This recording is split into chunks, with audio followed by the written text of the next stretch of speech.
Assalamualaikum warahmatullahi wabarakatuh. Waalaikumsalam. Mari kita mulai. Bismillahirrahmanirrahim. Assalamualaikum warahmatullahi wabarakatuh. Waalaikumsalam warahmatullahi wabarakatuh. Dipun kenalaken nami kula Said, Mbah Said saking cabang 7 Ngawi. Badhe nyuwun pirsa Pak, ingkang badhe kula suwunke pirsa wonten 3 perkawis. Ini cabang setunggal atau cabangnya cacahe 7? Nah, kecamatan 7. 7 kecamatan dikumpulkan jadi 1 gitu. Memang namanya kecamatan 7. Oh ya. Monggo. Badhe nyuwun pirsa Pak, ingkang badhe kula suwunke pirsa wonten 3 perkawis. 1. Goroh-goroh patut cidra janji. Niku nek teng desa Gen kula niku umum. 2. Salah kaprah. Jelas-jelas niku salah miturut aturan Islam, tapi niku kaprah umum ingkang nindakake niku nggih kathah sanget. 3. Ora salah ning ora kaprah, ora umum, nyeleneh. Niku nek teng desa ngen kula sing nindakake nembe pletik-pletik.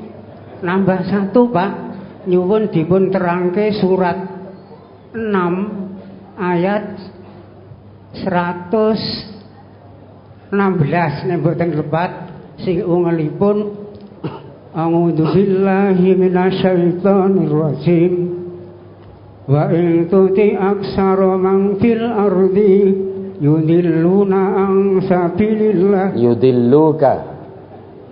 Yudilluka an sabilillah iyattabi'una ila dzarna wa inhum illa yakrusun.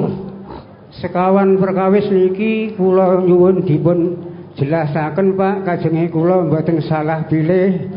Soale kula nggih pun ngrumaosi cara sengenge ngoten pun ndi banget, mengki nek salah pilih lak pujur. Nggih cekap semanten Pak Ustadz Anem nyuwun penjelasanipun. Assalamualaikum warahmatullahi wabarakatuh. Waalaikumsalam warahmatullahi wabarakatuh. Wah, radi sulit ini. Goro-goro apa ini? Wah, ini saya wong Jawa ranjawani. Goroh-goroh patut cidra janji. Ini maksudnya apa?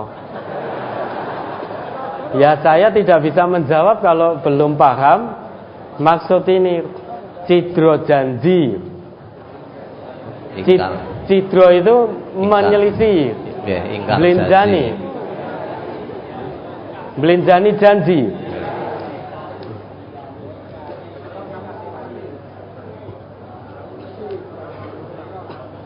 Goroh-goroh patut berarti suka bohong gitu. Goroh itu kan bohong. Astagfirullah, ini kesalahan saya, tenanan bahasa, pelajaran bahasa daerah dulu ini.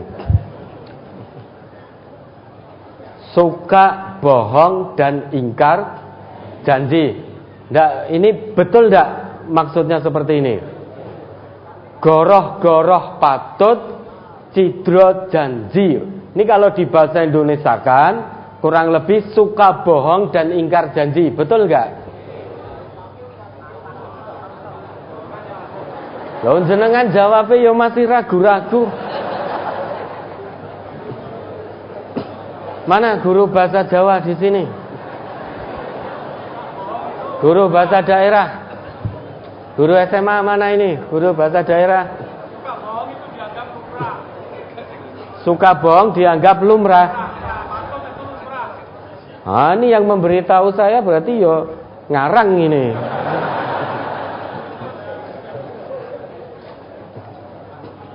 Suka bohong dianggap lumrah. Ini sekian banyak orang Jawa ternyata yo sama saja.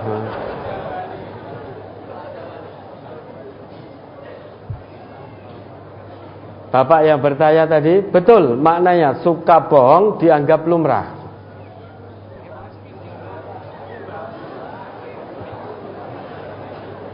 Maknanya betul seperti itu. Biasanya niku wanci ini pilihan lurah nopo-nopo niku tiang janji niku kuatah sangat, Pak. Tapi wekdal coblosan niku mboten nyoblos gambangane ngoten. Janjine mboten ditepati. Nggih. Oh, berarti suka bohong, suka ingkar janji itu dianggap hal yang biasa, ngoten to? Oh, nek ngeten mudeng dados. Ya Allah. Saya mau belajar bahasa Jawa sing bener ini. Bahasa Jawanya ngoko kok kita. Kromo Inggile sudah entah kemana. Nggih. Kalau biasanya kados mekaten, nggih, Bapak nggih, kalau menawi padatan masyarakat menika kados mekaten, pemilihan ini bahasa kromone apa? Pemilihan itu bahasa kromone apa?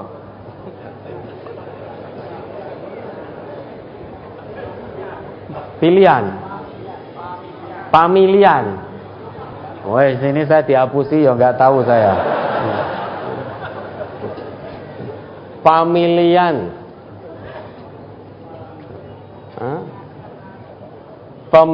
Pamilihan. Kepala dusun gitu.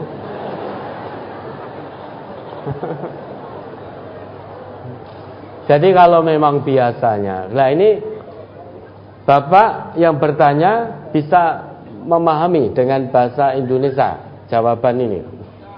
Saged, Pak. Saged. Oh, alhamdulillah. Saged nampi nggih? Saged. Nggih, alhamdulillah. Kalau memang biasanya seperti itu, bukan hanya pilihan lurah saja. Sebentar lagi loh, 2024 pilihan calon legislatif, itu banyak yang berjanji. Begitu kepilih, belinjani janji, sudah biasa. Sehingga koyo-koyone itu janji-janji manis ini hanya formalitas saat kampanye. Lah ketika nanti sudah dipilih, sudah biasa juga belinjani janji, wong wis kepilih kok tidak perlu memenuhi janji. Lah kok ngono? Lah sing wis-wis ya ngono kok. Kalau itu yang terjadi, umumnya seperti itu, kita jangan ikut-ikut umumnya. Mereka edan, kita jangan ikut-ikut edan. Ora keduman rapopo. Yang penting keduman bagian di akhirat, itu yang terpenting. Dan kalau kita fokus pada bagian akhirat, dunia ini bagian kita juga tidak mungkin dilupakan oleh Allah. Di dunia kita dapat, man kana yuridu harsad dunya nu'tihi minha. Barang siapa yang menginginkan kehidupan dunia, akan kami beri sebagian darinya. Dan barang siapa yang menginginkan kebahagiaan akhirat, nazid lahu fi harsih, akan kami tambahkan keuntungannya. Di dunia dikasih oleh Allah, di akhirat lebih-lebih. Tapi bagi orang yang hanya mengejar keuntungan dunia, meski dengan cara goroh, cara ingkar janji, ya dia hanya akan mendapat bagian yang sedikit dari dunia itu. Kemudian kata Allah, wa malahum fil akhirati min nasib. Di akhirat dia tidak dapat bagian surga. Kalau tidak dapat bagian surga, seret ning neraka. Kalau itu sudah menjadi kebiasaan, sudah menjadi darah daging, pesan Allah dalam Quran surat Al-An'am ayat 116 tadi, wa in tuti aktsara man fil ardi yudilluka an sabilillah. Jika kamu ikuti umumnya orang yang ada di muka bumi ini, umumnya janji terus belinjani kalau mau pilihan, umumnya berkata bohong, umumnya korupsi, umumnya beragama tidak sesuai tuntunan Nabi. Kalau kamu ikuti itu, ya, sekalipun itu sudah menjadi keumuman di masyarakat, sudah mendarah daging sehingga kemungkaran dianggap lumrah, sifat kemunafikan, bohong dan ingkar janji dianggap lumrah. Jika kamu ikuti umumnya orang, maka mereka akan menyesatkanmu dari jalan Allah, ya, yang lurus. Ya. Keumuman yang batil itu akan menyesatkan kita dari jalan Allah. Kenapa? Iyattabi'una illad-dhann. Karena mereka hanya berprasangka. Wa inhum illa yakhrusun. Dzon itu berprasangka, itu perbuatan dosa. Lah siki umumnya ngene ora dosa lho. Kok bohong kok ora dosa? Ingkar janji kok ora dosa? Padahal disebutkan oleh Nabi, bohong dan ingkar janji itu 2 dari 3 atau 4 sifat munafik. Ayatul munafik salasun. Tanda orang munafik itu ada 3. Idza haddatsa kadzaba. Kalau dia bicara bohong, dia bicara dusta. Sekalipun dia ngaku sebagai orang Islam yo salat, tapi kalau bicaranya mengandung kebohongan, dia punya sifat kemunafikan. Yang kedua, wa idza wa'ada akhlafa. Apabila berjanji, dia akhlafa, mengingkari. Ya, mudah janji, mudah ingkar janji. Ini hanya dilakukan oleh orang-orang munafik. Orang muslim, orang mukmin tidak akan melakukan apa yang diperbuat oleh orang munafik. Kalau ketika mau pilihan lurah, janji, kalau dia muslim tenan, begitu terpilih, dia akan berusaha mewujudkan apa yang sudah dijanjikan. Karena dia sangat ingin menghindari kemunafikan. Yang ketiga, wa idza tumina khana, apabila diberi amanah, khianat. Begitu dipilih, dia khianat dengan jabatannya. Yang tidak mendukung, diintimidasi. Yang tidak mendukung, tidak diberi fasilitas. Kan ada itu lurah yang tidak memberi fasilitas pada masyarakat yang tidak mendukungnya. Fasilitas air, misalkan pengairan di sawah diputus. Lah kenapa? Dhisik kono ora ndukung aku.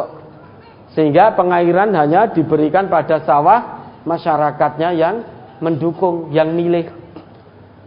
Ini lurah yang tidak dewasa, atau calon atau pejabat legislatif yang tidak dewasa. Kalau modelnya seperti itu, jalankan demokrasi dengan penuh kedewasaan. Yang namanya demokrasi pasti ada yang milih, ada yang tidak milih. Begitu terpilih, semuanya ini, baik yang milih atau yang tidak milih, itu di bawah kepemimpinan jenengan. Harus bisa adil. Kalau tidak adil, maka disebut oleh Nabi khianat terhadap amanah. Nah, itu ciri kemunafikan. Maka kalau itu dianggap lumrah, biar Kita tidak usah ikut-ikutan seperti itu. Dan memang itu sudah disebutkan dalam sabda Nabi, iyyakum wal kadhiba. Jauhkan dirimu dari berkata atau bohong atau berbuat dusta. Fa innal kadhiba yahdi ilal fujur. Karena kedustaan, kebohongan, ingkar janji dan lain sebagainya itu akan menyeretmu kepada kedurhakaan, kepada keburukan. Wa innal fujur yahdi ilan nar. Kedurhakaan yang disebabkan kebohongan, ingkar janji, kedustaan tadi itu akan menyeretmu ke neraka.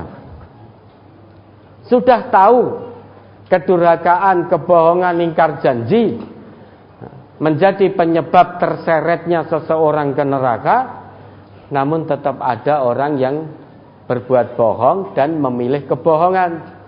Wa ma yazalur rajulu yakdzibu wa yataharral kadhiba hatta yuktaba indallahi kadzaban. Tetap akan ada manusia-manusia yang berbuat bohong, berbuat dusta dan memilih kebohongan sebagai jalan hidupnya sampai dia dicap oleh Allah di sisinya sebagai kadzab, sebagai pembohong, sebagai orang yang ingkar janji. Maka jauhkan diri ini dari sifat seperti itu. Meskipun bohong dan ingkar janji sudah dianggap lumrah, tidak usah ikut-ikutan. Yang edan biar edan. Mereka keduman dunia, biarkan dengan edannya. Namun mereka tidak akan dapat bagian di akhirat. Kalau kita tidak ikut edan, dunia akan Allah berikan, akhirat Allah akan curahkan. Yang edan karena mengejar dunia dengan bohong, ingkar janji, itu juga mati, pasti akan mati. Yang tidak ikut edan dalam arti menomorsatukan Allah juga pasti akan mati. Tinggal kita pilih jalan mati yang baik. Yang baik tentu menurut Allah dan Rasulnya. Jangan ikuti umumnya orang. Biarlah jadi orang asing. Orang asing ketika di dunia ini itu yang beruntung, kata Nabi. Bada'al Islam ghariban wa sayaudu ghariban kama bada'at. Fatuba lil ghuraba. Islam datang pertama kali tanpa asing. Kenapa? Karena masyarakat jahiliyah, masyarakat yang pertama kali disapa oleh Al-Quran, itu yang namanya kebohongan, ingkar janji, itu sudah mendarah daging, sudah menjadi warna dalam masyarakat itu. Lah kok tiba-tiba Islam datang melarang untuk bohong, melarang untuk ingkar janji, kan asing, aneh. Lawang masyarakat wis biasa bohong, biasa ingkar janji, kok ingin tiba-tiba Muhammad datang dengan membawa ajaran tidak boleh bohong, tidak boleh ingkar janji, kan aneh.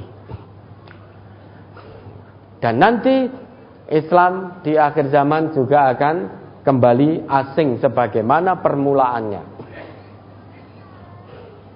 Tampaknya saat ini zaman yang diisyaratkan oleh Nabi sudah terjadi dan kita hidup di zaman itu. Di mana sekarang orang berkata jujur itu sekarang ini terkadang tampak asing. Orang memenuhi janji tampak aneh. Orang tidak pacaran tampak aneh. Cah nomo ora pacaran aneh gitu. Asing. Zaman sekarang kok tidak ikut korupsi, aneh gitu loh. Zaman sekarang kok tidak zina, aneh. Zaman seperti ini kok tidak palsu tanda tangan, aneh gitu. Sekarang kok wong dodolan kok menunjukkan cacat barang dagangan aneh plus goblok kan gitu.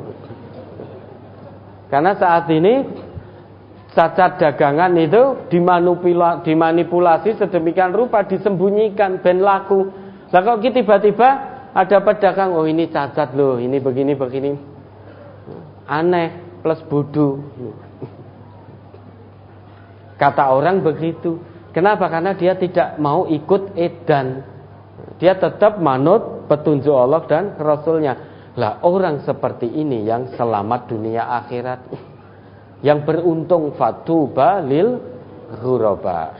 Dianggap asing aneh rapopo. Namun itulah beruntung dunia dan akhirat. Ya, kita tidak usah ikut-ikutan. Fokus saja pada penilaian Allah dan Rasul. Tidak usah fokus pada penilaian manusia. Loh mungkin enggak umum dikatakan asing sesat ini enggak apa-apa.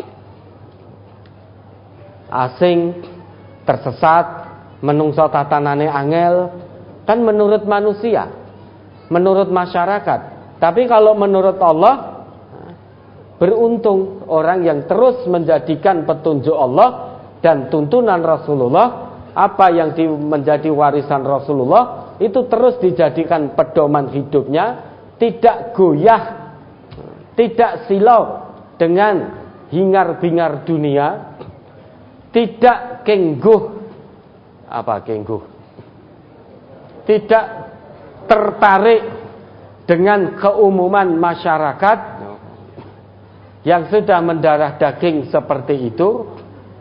Meski dikatakan sesat, meski dikatakan asing, meski dikatakan tidak bermasyarakat, meski dikatakan menungso totonane angel, yo ben.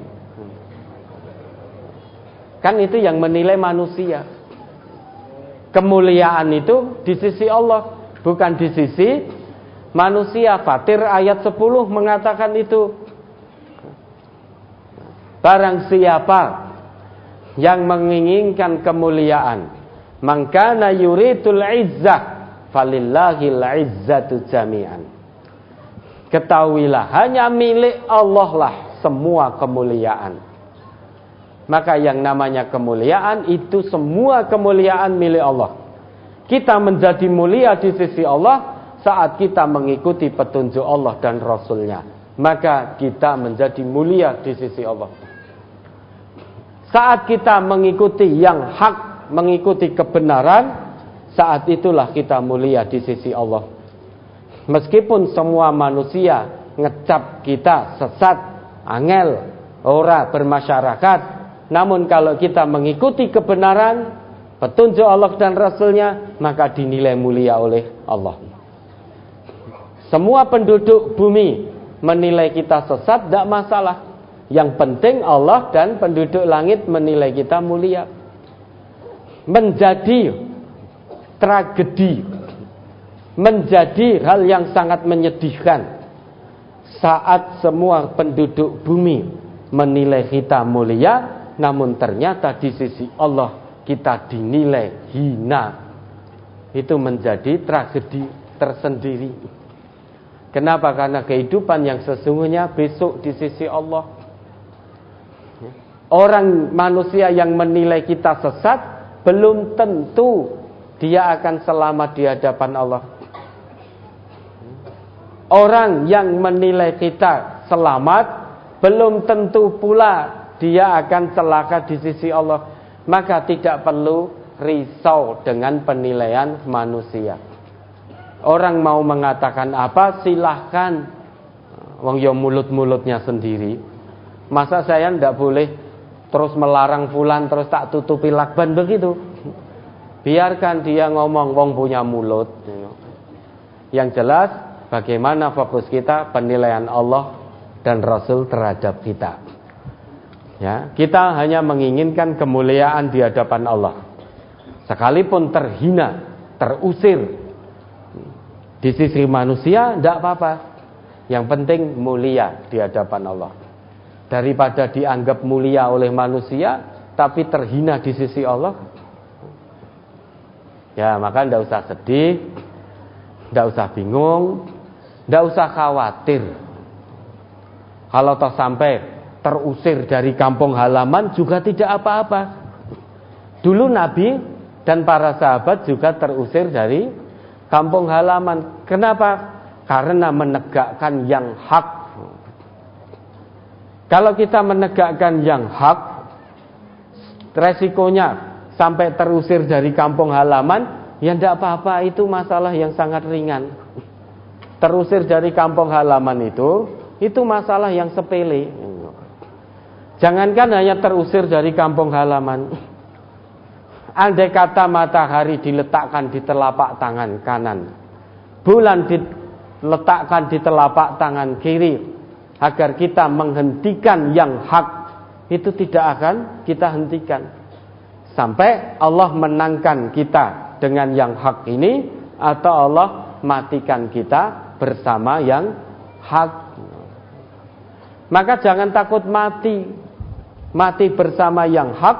Itu yang diidamkan oleh semua umat Islam di seluruh penjuru bumi. Manusia hidup dengan yang hak pasti mati, manusia hidup dengan kebatilan pasti akan mati. Semuanya akan bertemu dengan Allah, Hakim yang Maha Adil. Dan semua tahu kehidupan yang sesungguhnya itu di kampung akhirat. Maka mari kita pilih mati dalam bersama yang hak. Jangan mati bersama kebatilan.